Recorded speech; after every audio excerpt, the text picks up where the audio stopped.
And we are back. This is the news. January Hey, 15th, 2021. My name is Ken. Welcome to the Better on Draft podcast, guys. If you are listening to us live, obviously you are finding us on betterondraft.tv, facebook.com/betterondraft, youtube.com/betterondraft, or of course our Twitch TV, BODPODCAST. That's BOD Podcast. Of course, that means you can watch us on a lot of things like your PlayStation or your Xbox while you're doing other things. You know, you can listen to us in the background, have some fun. I've got a great photo to share with everyone. Make sure you check our Instagram, Better on Draft, of some of our biggest fans. We have a big fan who sent us a photo of them listening to the show, so we will definitely be posting that because it's fun. Yeah, that's it. The news. It's great. It's wonderful. We are here live. I'm getting ready because we have something very special for the news today. So, as always, Here is Robert with the beer news.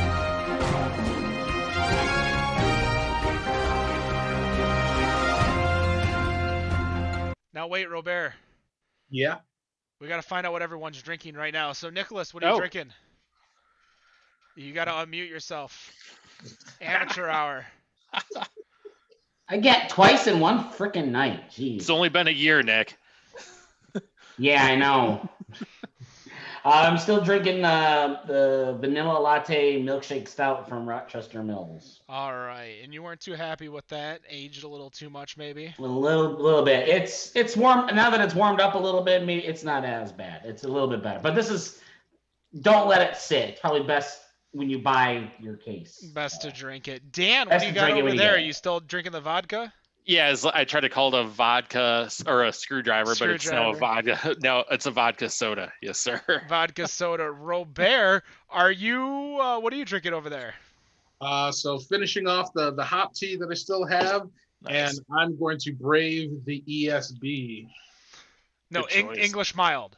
or English mild rather. Oh, yeah, you guys got to open these. I've got my English mild, so we will do a little live react. You can check out the videos, guys. You can even check out the videos on our Instagram TV. That's IGTV. Rob, are you ready? Now is this the one that you made, Ken? This is the one I made that I fucked up 3 times. All right, here we go.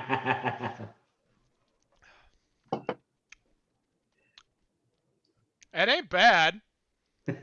Nothing to write home As about. you're trying to hold laughs. Dan's trying not to break out laughing. I was just watching your face, For and it the didn't amount of- match up to the reaction. Well, I mean, it's an English mild, and I've been drinking a peach sour, and oatmeal stout, and a Corona seltzer. So I think my taste buds haven't really adapted to the English mild yet. Is it a dark mild or is it just a regular, like a yellow or You know amber what? colored? I've got a little glass here, so we can. It's more see the it. amber, like a yellow or a yellow. Yep. I'm always a fan of the dark mild, not so much the lighter milds. Pretty flat, man. What's that? So Rob? that is pretty flat, which I think that it is attributed to obviously, as you said, the oxidation being gone, and then popping the cap off to throw in the priming sugar. Well, I mean, what else was I going to do? Not That put in would- That wouldn't ruin it though, because it wasn't carbonated to begin with. I don't know. I would have loved to see the whole process. It would have been fun.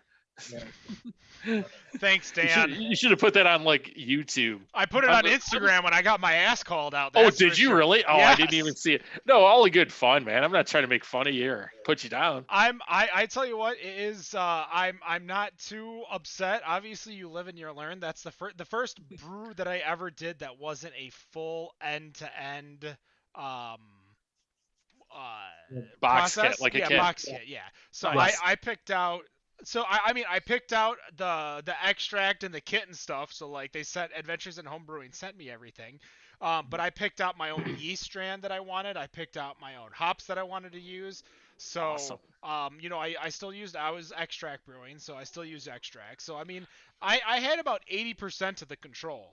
Well, until you go like 10 gallons, you're gonna do extract anyways. You're not gonna. Yeah. You could do a 3-gallon, but I think I do need to invest in a chiller though. The chiller that I use, which works just fine, which is a nice tall cooler that I fill with ice. Mhm.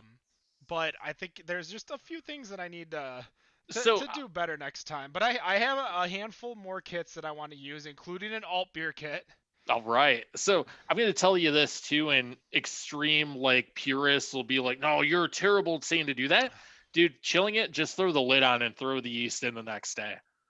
You're not going to ruin anything. Just let it cool on Okay. its own. Throw it somewhere where it can cool off.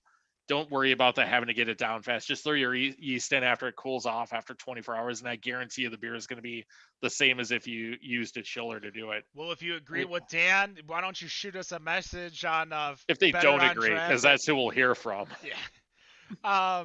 It was live and learn. I'm trying to get into my Adventures in Homebrewing account, but because I'm logged into a different Facebook account, Great store, by the way. very including you guys, you could buy all their stuff online. Thankfully, I'm lucky enough to live like 15 minutes from them. But I did online shop, and then the stuff that was like really heavy, I went into in-store to get it, like the bottles. Um, but the online shopping just made it a lot easier than me trying to go in there and look like I'm trying to figure out what the hell I'm buying. So this isn't the homebrew part of the segment. This is the news part of the segment. We already played the intro. We already know what everyone's drinking. I also got a Moscow Miel Nice. from a brewery wow. called Oh, Sellerman's. geez. So How many of those you got left? I got 3 left. Well, 2 after Nice. this. I did find a can of their the offering today, which is their pineapple cider, and it was sitting right next to the fine apple from Blackgrass, which is from Ian, the cider maker of Sellerman's and cider maker of Blackgrass / Griffin Claws. So I keep cutting you off. Rob, give us some news. Talk to us. Tell us something.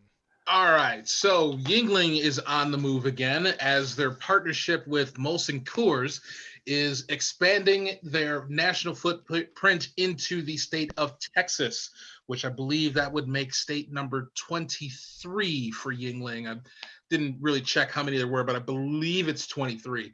Now, last year it was announced that Yuengling / Molson Coors was going to have this joint effort that would start expanding into other states, going a little bit more west. And the nation's oldest brewery has finally made their push and decided their first choice was going to be the Lone Star State. Now, what is going to be pretty much happening is that Molson Coors is going to start to brew Yuengling's beers locally at their Fort Worth brewery, and the beer is expected to reach retailers in the fall. So it's really, I guess, the question, which I think for a lot of people that are here, and for a lot of people that are here in Michigan that tend to go down to Toledo to pick up Yuengling, is probably the question of why are they going so far to Texas and why have they not come here yet? So I'm curious of what your thoughts are as to why it feels like I think for a lot of craft beer fans that Michigan is being forsaken once again. Because they don't want to come to Michigan. I mean, well, let's break it down in 2 different ways. From a sales aspect, I don't think they're going to make a lot of money here in Michigan bringing their beers, because I think there's just we are definitely flooded with options, and because it's fairly unlike Texas where everything's spread out, it's fairly easy to get self distro from one side of the state to the other. For stores that want it. But when you're talking about Yuengling, you're also competing against Indiana and Ohio, which also sell Yuengling, and therefore a lot of people, can go down there if they want it. But when, Michigan's a place where beer comes to die, and it's a hard struggle, and I'd love to talk, because next week we got Parish Brewing coming on. I believe we're trying to get Modern Times on, which is doing a special release here in Michigan, but not a full release here in Michigan. So I think there's a lot to talk about. But Michigan, not only is it legally hard to get in, like bureaucracy, but it's just, look at, did you guys know, like, Hoof Hearted's here? Like, yes, we know this, but when was the last time you bought a Hoof Hearted? I mean, when's the last time I bought an off color? I mean, off color and dino s'mores that people used to rave about, 3-4 years ago. And I was a homer for Hop and Frog. I loved getting Hop and Frog when I was in Ohio, and the second they came here, I'm like, oh, Oops. And I mean, they're the nicest people ever. Go check out that episode of Better on Draft. That was a great Sunday afternoon episode of us getting drunk. That tends to happen though with beers, Ken. Once they show up in the state, take Fat Tire for example. I think that's the biggest one. Once they're in Michigan, or when they finally got there, it's like, oh, who cares? When you're driving to Indiana to get it, everyone's like, oh, this is amazing. Now you can buy it anytime. Everyone's like, oh, whatever. Ballast Point. Ballast Point. See, I'll still buy Ballast Point. I can't remember the last time outside of going to a restaurant about a month and a half ago that I bought a Fat Tire. Yeah, but you have Kilt Lifter over there too, which is We do have Kilt Lifter, which I think is better. To Fat Tire. Yes, sir. And I guess kind of to go to one that is a beer that's really in your corner, Ken, and I'm curious if it has how its shelf life with you has lasted, has been Cigar City's Maduro. I have not bought a Cigar City Maduro in Michigan. Not one? Not one. Wow. No, I've bought it so many times for people that are in Florida coming in, because obviously that, and I'm so excited. I'm so scared from Funky Buddha were the two beers that I would always ask people while they're in Florida. But since Cigar City has come to Michigan, I have not bought it once. The mind you, when I lived in Detroit, 8 Degrees probably carried it. But especially now that I'm in Ypsilanti, like the closest beer store that would probably have Cigar City Maduro is not close, and it's not one that I go to. I have Nick's Party Store, which is a really close local place, and they don't like it. The rhyme and reason of the beer they choose is fucking ridiculous. Blows my mind. It's not like you don't just like I would expect it if I went to say Zatuna Liquor over in Rochester Hills, just south of F59, on Rochester Road, and go check out like Zatuna Liquor, but you know, a store like Nick's, which is a great store, there's nothing there. And there's the Shell that's close to me that has a decent craft beer selection. But if I want craft beer, like I got to go to like the Ann Arbor Castle. Yeah, there, or like Tippins. I would imagine like Tippins is even further away.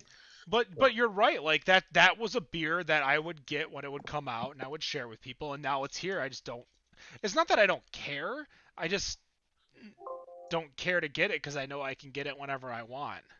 Right. I mean, I've bought a Fat Tire in the past year, so I can't say much. All right. But I mean, you guys might agree or disagree. Like I think the hardest thing is to get, you know, beer in the state bureaucracy wise, and then what are you gonna bring in here? Are you gonna try to bring in your IPA and compete with Two Hearted and All Day IPA or M43?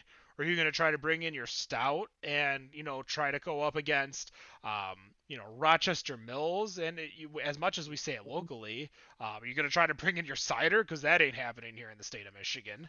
No. The amount of apples we have.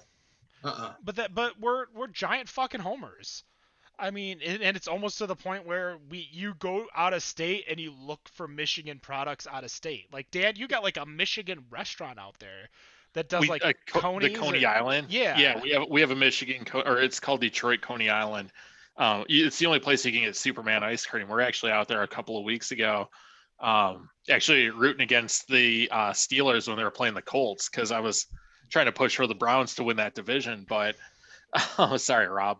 But yeah, but you know, they had a Michigan Day or a Detroit Day when they opened, and me and Amy went out there to check it out, and it was packed. So like people do look for that. But you're also in a, what do you call it, state too? A retirement state, a snowbird state. Well, it's the fastest growing city or area in the country too. So people do come from all over the place. But you know, it really is a thing. Like, but as far as people looking for Michigan stuff when you're outside of Michigan, but I could fly back to Michigan, you know, I'd get like a Bel Air Brown. I wouldn't go look for anything out of the ordinary. I'm not quite sure what it is with Michigan. It could be because everyone's out. Here's a question, because first of all, I see you drink Dragon's Milk a lot out there. Yes.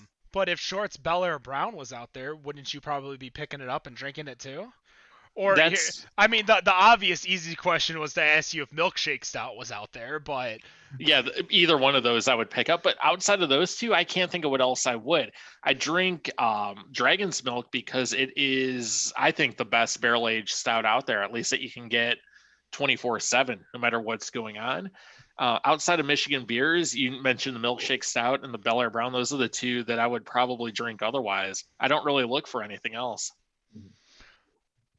All right. Well, I'm going to step into the next one here, which I think I found this one to be pretty interesting because this one hits this morning, published on NASDAQ's site, which I was definitely not expecting to see any beer news on NASDAQ's site. But the site is reporting, it has a report regarding Boston Beer, which of course are the makers of Sam Adams.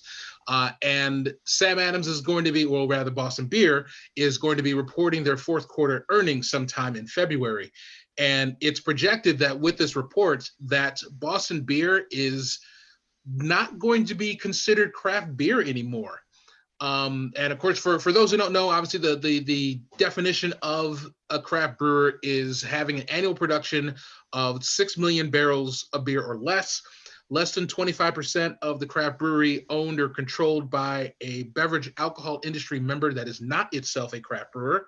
And of course, the brewery has to have an alcohol and tobacco tax trade and trade bureau license and make at least some beer. Now, with Boston Beer's third quarter report, they showed that they had shipped 2.1 million barrels, and by September of 2020, had sold 5.4 million barrels. Now, barring an absolute, and kind of going back to what Dan said, that barring an absolute Steeler-like collapse in the last quarter, it is pretty fair to say that they've broken the 6 million barrel threshold for 2020. Now, the Brewers Association kind of came into this situation before back in 2011, where they moved the limit from 2 million to 6 million. And as I think what we've pretty much seen from the Brewers Association, that market share is very important. And coming from working in a trucking industry by day, market share is a pretty important thing to us as a manufacturer, and making sure that, you know, we've got the numbers and we're doing better than everybody else.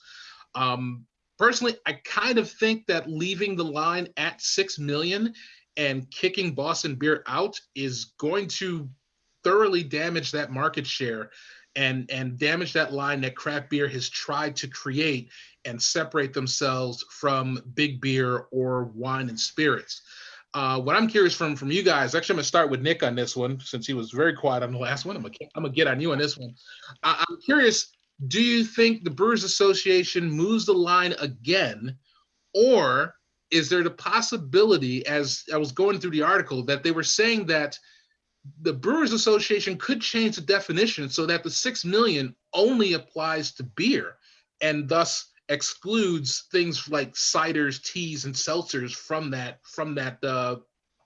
bench line? Oh, geez, you always got to give me the hard questions, do you? I'm just kidding. So make sure I understand. So they moved the line from 2 to 6 going on 10 years ago. Boston Beer was basically right there. I guess, who's the next highest out of that that's closest to Yuengling? Ooh. Because, I mean, with them now going to 10, that's going to bring up their numbers too. Yeah, it will bring up their numbers. So But the thing is that, so this is my take on this. I still have a hard time associating Sam Adams, Boston Beer, as craft, because you see it everywhere. You see it on it. I know the whole independent thing, but it's just, do they want to? I mean, are you gonna move the line for 2 breweries? I mean, as a consumer, does it even matter? As a consumer, it doesn't. No, you got to seek the seal, which is a huge point. But when you're going to lose, because one of the big things is that, all right, craft beer is X part of the market, as Rob has said.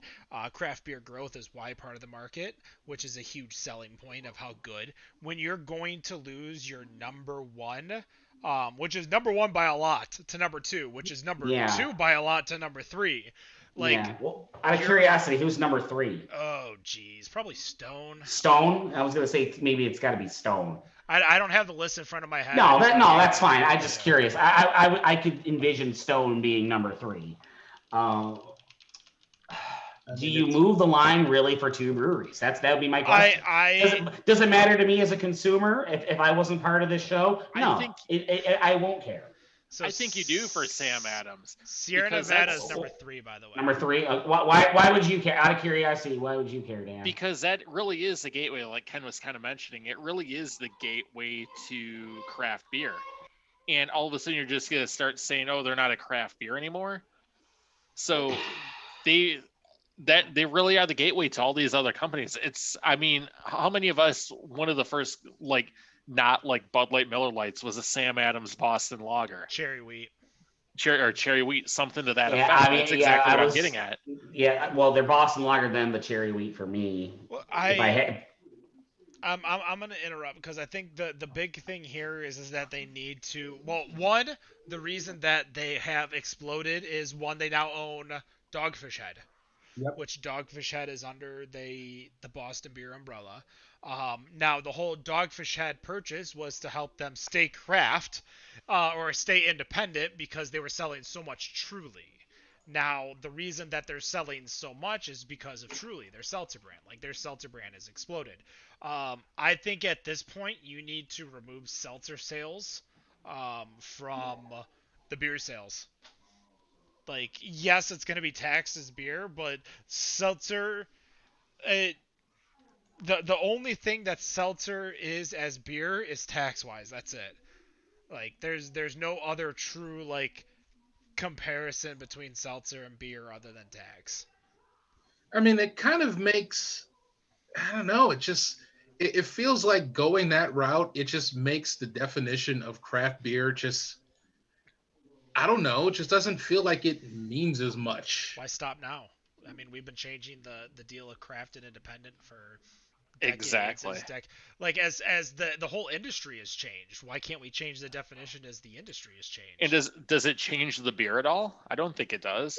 It doesn't change the beer. I guess I'm just curious now. It's like if they exclude, you know, the teas, the ciders, the seltzers from that, where is there something else that can be built where those fall into some, I don't know, some other association or something?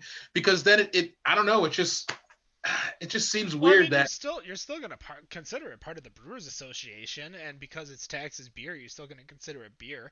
But in the definition of independent brewery, as I use air quotes, it doesn't matter what you just change the rules.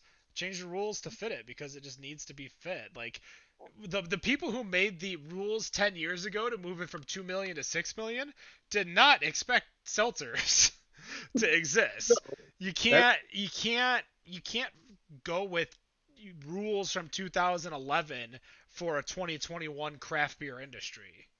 It just doesn't exist anymore. Like, those rules seltzers did not exist. Yeah, well, I was going to say to a country that's been using the same rules since 1776, but I digress. Oh Lord! All right, we got time for one more or two more. One more. Let's start. All right, so gonna stay a little local on this one, and a local, somewhat Detroit phenomenon is coming back this year. Oh God! Detroit City Distillery, as they are releasing bottles of their vodka that is infused with punchkis. What a punchki is, which is spelled Paczki, and of course does not match the pronunciation at all. But those things. Polish, Rob. Absolutely delightful deep fried donuts found in Polish cuisine, filled with a variety of jellies. And as Detroit has a huge Polish community, which is in Hamtramck, which is encircled by Detroit, those of us in the area are spoiled with these delights that pretty much average about 425 calories a piece. The vodka is said to have been infused with about 1,300 raspberry punchkis from New Palace Bakery, which is basically one of the local Hamtramck legendary spots. Each batch has used 18 dozen punchkis that were soaked in 100% Polish potato vodka for 24 hours. The end result clocks in at about 88 proof, and it's set to go on sale starting February 1st, which is a little over 2 weeks before Fat Tuesday, aka Mardi Gras. I guess I'm curious for you guys, would you want a bottle of a punchki infused vodka? I mean, I could just assume it tastes like, what was it, strawberry? Raspberry. Raspberry. Raspberry vodka. Hey, you call yourself Polish, Ken? Dude, I do not eat sweets, let alone punchkis, so... So I gotta ask you, Rob, who's saying Hamtramck's Polish these days? They're all out at like 14 Mile and DeQuinder. You know, Arizona, get out of here. I mean, it's always for me. It's always been. You still have all the restaurants. You have the bakeries. I mean, It's the only place in Michigan you can hear the call to prayer every 6 hours, or whatever hours they do. But we'll leave it at that. We'll get off of that subject. If you want to know, because obviously what Dan's getting to is as well, Hamtramck was a very big Polish suburb of Detroit. It is now definitely a mixing pot. Hold on, Eastern Asian group of people. So you have a lot of Bangladeshi people, Pakistani people, Arabic, Macedonian, Ukrainian, Albanian. So you have definitely a different culture in the city of Hamtramck, and then a bunch of fucking white hipsters. I think Yep. At Smalls. They're all at Smalls. I think they have a sign that's like right at the city limits that says something like 85 countries in 3 square miles or some crap like that. Yeah, it's definitely a huge melting pot and definitely a hidden gem for food if you're looking for cultural type of That food. I agree with. Absolutely. So those of you who are in Michigan or traveling to Michigan, if you're out of state, Hamtramck is one of those places that you don't want to miss just because there is such amazing food. Literally, look at a map, throw a dart, pick a country, and you could probably find that country's food and culture in one of the restaurants over there. You can also go to the Folding Warehouse as well. That's true. Yep. Throw a football at some bowling pins and have a lot of craft beer there. Their craft beer selection is nuts. But yeah, for me, I mean, I probably would. I don't mind the flavor of raspberry. I just don't like the sugar of raspberry. Well, you're not going to get the sugar in the vodka, I don't think, which why I is just a said I great would do benefit. Oh, sorry. So I completely went at that the wrong way. Yeah, I love flavor fill, like fruit flavors. I just don't like the sugar. Like I don't like sweetness. I don't like any of that. So when Poochkies come out and everyone's like, "Oh, Black Friday," I'm like, "All right, it exists." Or not Black Friday, Fat Tuesday. Like, what? Fat Tuesday. Yeah, no, I agree with you because I don't like to eat those either as far as just eating the donut goes because, I mean, they're okay, but they're really sweet. And if you want to gain 3 pounds in a day, they're great. But I'd definitely be down for drinking the vodka. I bet it's actually pretty good. For sure. Did anybody get a chance to try it last year? No. Not yet. I've got a buddy, shout out to Harry, the Bruise Brothers. He says that he has some, so I may at some point maybe try and stop by and try it. But I'm definitely interested in getting a bottle and seeing what it's like. And I'm kind of curious when, you start throwing flavors in the vodka, which I'm sure there's more than enough that are flavored vodkas that are out there. You just go through any store and you just see a shelf of Absolute. And there's like everything from strawberry to raspberry to freaking Fruit Loops and cornflakes. Get to the pinnacle vodkas, yeah. Right. I mean, you could tell the difference between fruit infused and fruit kick you in the face.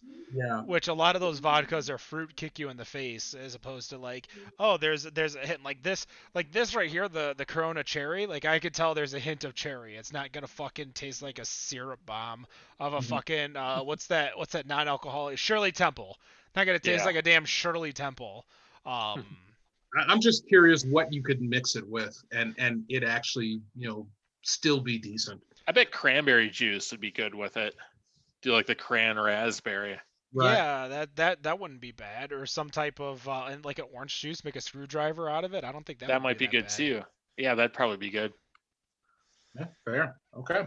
I think that will do it with the I news. mean, I like my vodka straight, so I'm not to be a snob or anything, but I'm definitely a person that High-end vodka, like if I was gonna do like a Kettle One all day, like on the rocks, but I'm drinking $6 a fifth Polish vodka that needs to be mixed. It depends. Same with whiskey, you know, kind of oh depends on what it is. yeah, I have my mixing whiskey and I have my drinking whiskey. Those are two totally different whiskeys. If I'm going to a bar and I'm ordering some type of mixed cocktail that has like 8 other ingredients, I don't give two shits what kind of whiskey it is because I'm looking for the whiskey flavor, not the whiskey itself.